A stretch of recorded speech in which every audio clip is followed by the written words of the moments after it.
Class में हमने क्या देखा था? हमने देखा था हमारी जो आत्मा है वो निराकार नहीं है, फॉर्मलेस नहीं है, उसका भी एक फॉर्म है, राइट?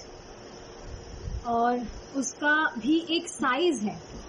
हमने एग्जाम्पल से समझा था कि जैसे हमारी ये जो बॉडी है इसका एक फॉर्म है, राइट? ये निराकार नहीं है, इसलिए हम इसमें ये जो कपड़ा पहनते हैं ये भी एक मेजर, एक परफेक्ट मेजर होता है, उसके हिसाब से हम ये कपड़ा पहनते हैं। वैसे ही हमारी जो आत्मा है उसका भी एक फॉर्म है, इसी वजह से ये शरीर रूपी कॉस्ट्यूम हमने उस पे धारण किया हुआ है, राइट? अगर हमारी जो आत्मा है वो ही निराकार होती तो एक निराकार चीज जिसका कुछ फॉर्म ही नहीं है उस पे ये बॉडी कैसे टिक सकती है?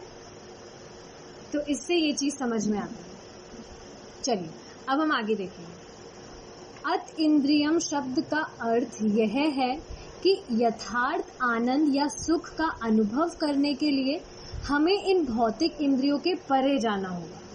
क्या अर्थ है इसका? अत इंद्रिय का मतलब क्या है? हमने ये डिस्कस किया था कि हम जो भी हैप्पीनेस एक्सपीरियंस करते हैं, जो भी सुख का हम अनुभव करते हैं, वो हम हमारे सेंसेस के द्वारा ही करते हैं, हमारी जो इंद्रियां हैं, राइट? हम कुछ सुंदर दृश्य देखते हैं तो हम हमारी आंखों से देखते हैं, उससे हम सुख का अनुभव कर पाते हैं। हम कुछ सुगंधित महक को सूंघते हैं हमारी नाक से, तो वो भी हमारे सेंस है एक, उससे हम उसको एक्सपीरियंस कर पाते हैं। या हम कुछ खाना खाते हैं, हमारी जीभ से हम उसका टेस्ट ले पाते हैं। तो जो भी सुख का अनुभव है वो हम हमारे सेंसेस से कर पाते हैं। लेकिन क्या होता है, हम हमारे सेंसेस को गलत जगह पर लगा देते हैं, राइट? भौतिक चीजों में हम हमारी इंद्रियों को लगाने लगते हैं, जिस वजह से जो सुख हमें प्राप्त करना चाहिए उस सुख की प्राप्ति हमें नहीं हो पाती है। और ये चीज हम कैसे ठीक कर सकते हैं? Bye gaining perfect knowledge. जब हम नॉलेज लेंगे तभी तो हमें पता लगेगा कि हमें इन्वेस्ट कहाँ करना है। यही तो प्रॉब्लम होती है। व्यक्ति कुछ भी गलत चीज कर रहा होता है, उसका कारण क्या है? अविद्या। उसे सही चीज पता नहीं है, इस कारण वो गलत चीज करे जाता है। तो इसलिए नॉलेज लेना बहुत जरूरी है ताकि हम चीजों को समझ सकें। आगे देखेंगे। रमन्ते योगिनो अन्ते अनन्ते सत्यानंचिद आत्मनि। जो योगी आध्यात्मिक जीवन के अभिलाषी हैं, वे सभी अपने अंतःकरण में स्थित परमात्मा पर चित्त को एकाग्र करके सुख अनुभव करते हैं। क्या कहा जा रहा है? जितने भी योगीज होते हैं, द ग्रेट योगी, किसको कहा जाता है योगी? जिसने अपने सेंसेस को कंट्रोल कर लिया है, राइट? उसको ये चीज समझ में आने लगती है कि जो भी मटेरियल चीजें हैं इसमें कोई टेस्ट नहीं है। क्यों नहीं है? क्योंकि ये तो क्षणिक होती है, नश्वर होती है, कुछ समय के लिए होती है और फिर गायब। लेकिन जो आध्यात्मिक सुख है, आध्यात्मिक जीवन है, वो शाश्वत होता है, दैट इज इटर्नल। उसका कभी क्षय नहीं होता है, उसका कभी नाश नहीं होता है। क्यों? क्योंकि वो परमानेंट होता है। तो एक योगी जो है वो इसी चीज की डिजायर करता है और इसी वजह से वो अपना जो माइंड है, अपना जो चित्त है, उसको स्टेबल करता है। और स्टेबल कैसे किया जाता है? देखिए, सबसे ज्यादा जो इजी प्रोसेस है हमारे माइंड को स्टेबलाइज करने का, वो है कि हम हमारी इंद्रियों को, हमारे जो सेंसेस हैं, वो हम भगवान की सेवा में लगाएं। आप देखेंगे कितने सारे जो योगीज होते हैं वो कितना कितना ध्यान लगाने का ट्राई करते हैं। दे मेडिटेट, कोई किसी लाइट पे मेडिटेट करता है, कोई मौनी बाबा की तरह ध्यान करता है। लेकिन सबसे ज्यादा जो पावरफुल तरीका है हमारे सेंसेस को कंट्रोल में लाने का, वो कौन सा है? कि हम हमारे सेंसेस को भगवान की सेवा में लगाएं। और ये आर्टिफिशियल चीज तो नहीं है। जो चीज प्रैक्टिस कर रहे हैं वो खुद इस चीज को देख पाते हैं कि कितनी तेजी से वो प्रोग्रेस कर पाते हैं। मेरा खुद का प्रैक्टिकल एग्जाम्पल है ये। पहले आई वॉज फॉलोइंग सात्विक लाइफस्टाइल, जिसमें सादा खाना खाना होता है, बहुत ज्यादा डिफिकल्टी होती थी। बट अब क्या हो गया, जो भी खाना हम खा रहे हैं, we offer it to Krishna and then we consume it. तो ऑटोमेटिकली हमारी जो जीभ है, टंग इज मोस्ट वोरेशियस, इसको कंट्रोल करना कोई आसान चीज नहीं है। और आप देखेंगे अगर आपने अपनी टंग को कंट्रोल कर लिया तो बाकी सारे जो सेंसेस है वो अपने आप कंट्रोल्ड हो जाते हैं। तो उसका सबसे इजी तरीका क्या है? श्रीला प्रभुपाद कहते हैं कि हमारी जो जिह्वा है, हमारा जो टंग है, उसके सिर्फ 2 कार्य हैं। क्या? Chanting the holy name of god and consuming Krishna prasad. ये 2 काम है बस। अपनी जीभ से आप 2 काम कीजिए, आपके सेंसेस अपने आप कंट्रोल हो जाएंगे। अब देखिए आगे बहुत इंपॉर्टेंट चीज है, यदि कोई आनंद ना हो, कोई सुख ना हो, तो इंद्रियों को नियंत्रण में रखने की लिए इतना कष्ट उठाने की क्या आवश्यकता है? अब ये भी बहुत इंटरेस्टिंग चीज है। अगर सेंसेस को कंट्रोल करने के बाद में हमें कुछ सुख का अनुभव ही नहीं हो, तो कोई क्यों इतना कष्ट उठाएगा? क्यों अपने सेंसेस को कंट्रोल करने में इतना दिमाग लगाएगा? लेकिन हम ये जानते हैं कि हमारे जो सेंसेस हैं वो ही एकमात्र रीजन है, एकमात्र कारण है जो हमें दुख भोगना पड़ता है। कैसे? क्योंकि हमारे जो सेंसेस है वो घोड़े की तरह भागते हैं, एक तरफ स्थिर नहीं रहते हैं। आप देखते हैं ना, कभी आंखें क्या देखना चाहती है, कभी क्या खाना चाहती है, हमारा जो जीव है क्या सुनना चाहते हैं, कुछ भी सुनना चाहते हैं। तो अंततः हमारे जो सेंसेस हैं वो ही तो हमें परेशान करते हैं। बट एक बार जब सेंसेस कंट्रोल हो गए तो फिर ये प्रॉब्लम नहीं आती है। और देखिए ऐसा नहीं है कि ये कोई वन टाइम प्रोसेस है। जैसे आप देखते हैं किसी व्यक्ति को फल खाना है, खुद के ही लॉन में वो पेड़ उगाना चाहता है और वो आम खाना चाहता है, तो क्या करेगा वो?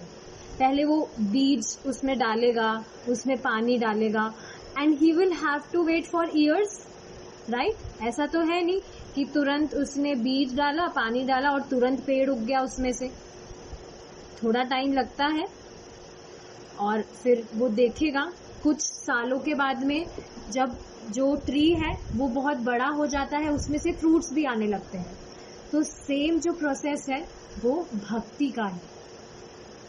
स्टार्टिंग में हम जब करते हैं तो हो सकता है थोड़ा हमें टेस्ट ना मिले, और बट देखिए पेशेंस रखना होता है, क्योंकि हैंड टू हैंड वाली चीज नहीं है ये। लेकिन एक और चीज ध्यान से समझने वाली क्या है कि एक ये जो भक्ति मार्ग है ये बहुत ज्यादा इम्पोर्टेंट है। इससे ज्यादा तेजी से कोई काम कुछ होता ही नहीं है। मतलब क्या है कि भक्ति योग से, जब आप भक्ति योग प्रैक्टिस करते हैं तो इससे आप जिस स्पीड से प्रोग्रेस कर पाएंगे और दूसरी चीजों में वो स्पीड नहीं होती है। तो जब हमें बेनिफिट चाहिए ही तो क्यों ना हम इजी तरीका ही जो है उसी को आजमा के हम पूरा बेनिफिट उठाएं। जबकि हम ये देखेंगे कि बेनिफिट बाकी चीजों से कई ज्यादा गुना मिलता है, और जो स्पीड है प्रोग्रेस की वो भी बहुत ज्यादा होती है। तो जो बुद्धिमानी व्यक्ति होगा वो ऐसे ही करेगा। तो ये बात समझ आ रही है कि अगर सेंसेस कंट्रोल करने में कोई फायदा ही नहीं है, अगर कोई सुख की अनुभूति होगी नहीं, तो फिर जो योगी जन है वो क्यों कंट्रोल करेंगे अपने सेंसेस को? क्यों इतना मतलब माथा लगाएंगे, क्यों कष्ट झेलेंगे वो सेंसेस को कंट्रोल करने में? लेकिन जब व्यक्ति ये चीज समझ जाता है कि हमारे जो सेंसेस हैं वो ही हमें परेशान करते हैं, इसलिए उन्हें हम जब कंट्रोल करेंगे तो अपने आप बाकी सारी चीजें बैलेंस हो जाएगी। इतना कष्ट उठाने में योगीजन किस प्रकार आनंद अनुभव करते हैं? शुरू में लग सकता है कि कष्ट है, जैसे शुरू में जब हमने चैंटिंग करना स्टार्ट किया था तो बहुत डिफिकल्टी लगती थी। स्टार्टिंग में जब सुना था 16 राउंड्स चैंट करने होंगे तो कितना डिफिकल्ट लगता था कि हमें 2 माला करने में तो हमारी नानी याद आ रही है, 16 माला कैसे करेंगे। बट हमने देखा जैसे जैसे हम डेली करते गए, अपने आप ही प्रोग्रेस करते रहे हम। तो शुरू में लग सकता है कि डिफिकल्ट है, बट धीरे धीरे अपने आप इजी होने लगता है। राइट? पेशेंस रखना जरूरी है। बस नियमित रूप से आप कंटिन्यू करते रहिए, रुकिए मत, और आप देखेंगे अपने आप रास्ता खुलता जाए। यह आनंद अनंत है। क्या मतलब है इसका? इससे हमें प्योर ब्लिस हम एक्सपीरियंस कर पाते हैं। वह कैसे कर पाते हैं? आत्मा शाश्वत है और परमेश्वर भी शाश्वत है। शाश्वत मीन्स इटर्नल, ठीक है, हमेशा के लिए। ऐसा नहीं है कुछ समय के लिए है और फिर खत्म कहानी, नहीं। हम क्या है? वी आर सोल, तो ये इटर्नल है, और जो भगवान है वो भी इटर्नल है। अतः उनमें होने वाला परस्पर प्रेम का आदान प्रदान भी शाश्वत है। समझ पा रहे हैं आप? तो देखिए, हमारा हमेशा से ही जो स्टेट है वो प्योर ब्लिस वाला ही है, लेकिन इल्यूजन से कवरिंग होने के कारण, माया की कवरिंग होने के कारण, जो व्यक्ति है वो इस चीज को एक्सपीरियंस नहीं कर पाता है, और माया में पड़ने के कारण, बहुत ज्यादा इल्यूजन की कवरिंग होने के कारण वो समझने लगता है कि मैं ये बॉडी हूँ, और जो भी मैं एक्सपीरियंस कर पा रहा हूँ, जो भी एक्सपीरियंस मुझे हो रहा है, वो ये बॉडी कर रही है। क्यों? क्योंकि खुद की पहचान वो बॉडी से करता है। तो ये सब कवरिंग की वजह से है, नहीं तो जो सोल है उसका स्टार्टिंग से ही स्टेट क्या है? Pure bliss. जो मनुष्य वास्तव में बुद्धिमान है वह अस्थिर भौतिक शरीर, जीवित इंद्रिय सुख से दूर रहकर अपने सुख को आध्यात्मिक जीवन में स्थित करेगा। तो देख पा रहे हैं, ये हम जब नॉलेज गेन करेंगे तभी हमको पता लगेगा कि हमारे जो सेंसेस हैं वो इन मटेरियल चीजों में लगा के हमें कुछ भी हासिल नहीं होने वाला है। राइट? अपने सुख को आध्यात्मिक जीवन में वो स्थित करेगा जब उसे चीजें समझ में आने लगेगी। अभी प्रॉब्लम ये है कि लोगों को समझ नहीं आता है। तो ये चीज कब समझ में आएगी? जब हम नॉलेज लेंगे। कुछ भी हम चीज करते हैं उसका यही तो कुछ भी गलत चीज हम करते हैं उसका यही तो कारण है, क्योंकि हमें पता नहीं है उसका सही प्रोसेस क्या है। So that's why it is very much important to know the right process. परमेश्वर के साथ आध्यात्मिक जीवन में यह सम्मिलन ही रास लीला कहलाता है। हमने वृंदावन में गोपियों के साथ श्री कृष्ण की रास लीला के विषय में प्राय सुना है। यह लीला भौतिक शरीरधारियों के बीच होने वाली साधारण विनिमय जैसी नहीं है। यह वस्तुतः दिव्य देहों द्वारा व्यक्त होने वाले भावों का विनिमय है। अब देखिए इसका प्रमाण क्या है। हमें पता है भगवान शाश्वत है, तो भगवान के जो भी पास्ट टाइम्स हैं, राइट, कृष्णा के जो भी पास्ट टाइम्स हैं, कृष्णा की जो भी पास्ट स्टोरीज हैं, वो कोई ऑर्डिनरी स्टोरीज नहीं है, वो भी शाश्वत है। और सिर्फ भगवान के ही पास्ट टाइम्स सुनने मात्र से हमारा प्योरिफिकेशन होता है। और अब इसी के आप ऑपोजिट देखिए, आपके स्कूल में जो आप स्टोरीज सुनते थे, क्या क्या स्टोरीज होती थी क्या उससे कभी प्योरिफिकेशन हुआ है? बल्कि वो और कवरिंग का कारण बना है। अच्छा, इसका एक और एग्जाम्पल क्या है, इंटरेस्टिंग एग्जाम्पल, जैसे कोई मिरर है, उस पे मिट्टी की लेयर लगी है बहुत मोटी, ठीक है। अब अगर उसमें से फॉर एग्जाम्पल हम ले लेते हैं 1 ग्लास, उस पे हम 1 ग्लास, उसमें से 1 ग्लास मिट्टी हम निकाल लेते हैं, तो क्या हमें पता लगेगा कि उसमें से लेयर कम हुई है या नहीं? सिर्फ देखने मात्र से नहीं पता लगेगा। और अब वो जो लेयर्स हैं उसी पे आप 1 ग्लास मिट्टी और डाल दीजिए, चिपका दीजिए, तब भी क्या पता लगेगा कि उसमें लेयर बढ़ी है? सिर्फ देखने मात्र से इतना डिफरेंस पता नहीं लगेगा देखने से। तो वैसे ही जब भी हम कोई चीज करते हैं, मटेरियल चीजें जब हम करते हैं, तो व्यक्ति की कवरिंग होती है, उसे ये चीज पता नहीं लग रही होती कि उसकी कवरिंग हो रही है। और जब हम कुछ स्पिरिचुअल चीजें प्रैक्टिस करते हैं, when we do anything by connecting it with Krishna, हमारा प्योरिफिकेशन होता है। हमें वो चीज नजर नहीं आती है, बट प्योरिफिकेशन होता है। आई होप ये एग्जाम्पल समझ पा रहे हैं आप, कवरिंग वाला, राइट?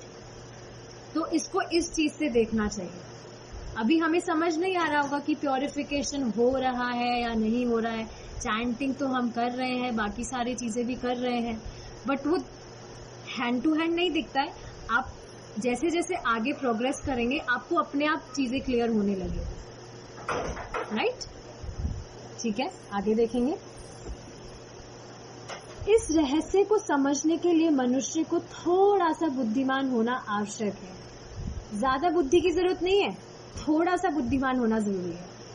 थोड़ी सी बुद्धिमानी क्या है कि आप डेली आके 20 मिनट्स का क्लास सुनिए, बस इतनी सी बुद्धि लगानी है, ज्यादा दिमाग नहीं लगाना है। क्योंकि यथार्थ सुख को न जानने वाला मूर्ख व्यक्ति इस भौतिक जगत में ही सुख खोजता है। देखिए, अभी हम यहाँ पर डिस्कशन कर रहे हैं, तब हमें थोड़ी थोड़ी चीजें समझ में आ रही हैं। अब अगर हम ये डिस्कशन नहीं कर रहे होते, तब भी तो हम कुछ ऐसी ही गड़बड़ चीजों में लगे रहते, मटेरियल चीजें, सो कॉल्ड मटेरियल चीजें।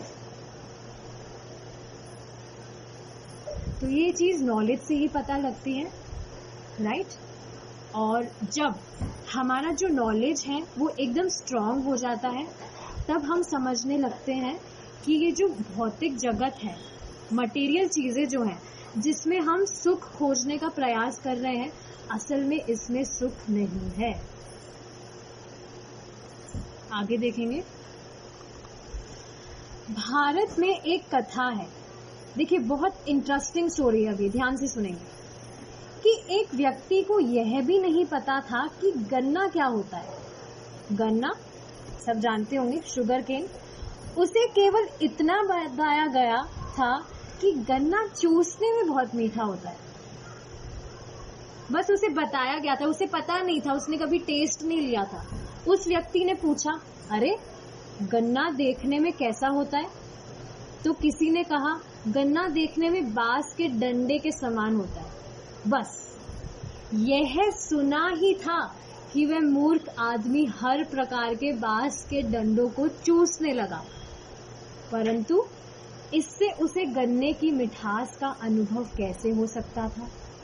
अब आप समझ रहे हैं इस एग्जाम्पल से क्या समझाया जा रहा है? जो व्यक्ति है वो जब मटेरियल चीजें करता है, अपने सेंसेस को मटेरियल चीजों में लगाता है, तो तुरंत ये एक्सपीरियंस होता है कि हमें कुछ सुख मिल रहा है। बस वो तुरंत जब उसे कुछ सुख मिलता है तो वो समझता है कि ये ही सबसे बढ़िया चीज है। उसने कभी गन्ने की मिठास चखी नहीं, उसने कभी उसे कभी टेस्ट नहीं हुआ कि जो स्पिरिचुअल, जो आध्यात्मिक सुख है वो कैसा होता है, तो वो कैसे इस चीज को समझ पाएगा? आगे देखेंगे।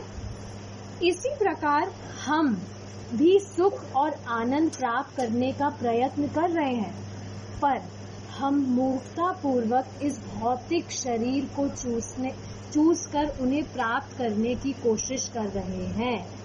इसलिए तनिक भी सुख और आनंद नहीं मिलता। क्या समझ आ रहा है इससे?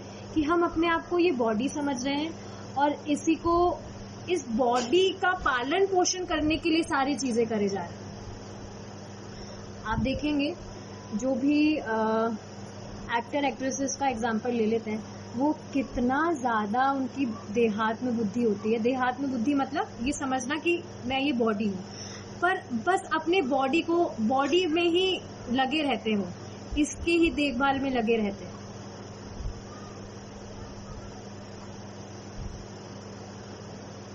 आप ये भी सोचने वाली बात है, अगर वो सुखी होते तो एक्ट्रेसेस भी सुसाइड कर लेते हैं। कितने केसेस आते हैं, अब समझ पा रहे हैं आप? ये चीज़ तो हमें कल ही क्लियर हो गई थी दैट जो भी हम एक्सपीरियंस कर रहे हैं हमारे सेंसेस से, वो ये बॉडी एक्सपीरियंस नहीं कर रही होती। और जो व्यक्ति ये समझता है उसे तनिक भी सुख की अनुभूति नहीं होती है। क्या कहा जा रहा है?